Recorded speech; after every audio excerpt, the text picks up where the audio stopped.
National highway number 64 પાસે આમોદ નગરપાલિકા દ્વારા બનાવવામાં આવેલી ભૂગર્ભ ગટરમાં એક બાઇક ચાલક પુત્ર અને દાદા ખુલ્લી ગટરમાં બાઇક લઈને પડતા ઇજાગ્રસ્ત બન્યા હતા, જેથી તેમણે આમોદ પાલિકા શાસકો સામે છૂટો રોષ વ્યક્ત કર્યો હતો।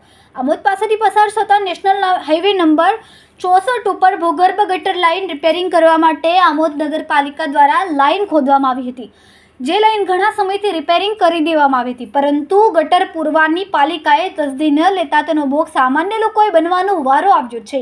આજરોજ સવારના સમયે આમોદ તાલુકાના વલીપુર ગામના દાદા અને પુત્રનું ગાડીનું ઓઇલ લેવા માટે જઈ રહ્યા હતા, ત્યારે આમોદ બચ્ચોકા ઘર સામે નેશનલ હાઈવે નંબર 64 પર ખોદેલા ભૂગર્ભ ગટરના મસમોટા ખાડામાં બાઇક ખાબકતા બાઇક ચાલક પુત્ર અને પાછળ બેઠેલા દાદાને નાની મોટી ઈજાઓ થઈ, જેથી લોકોમાં સત્તાધીશો સામે છૂટો રોષ જોવા મળી રહ્યો છે। રિપોર્ટર રવિ સૈયદ, તહેલકા ન્યૂઝ, આમોદ।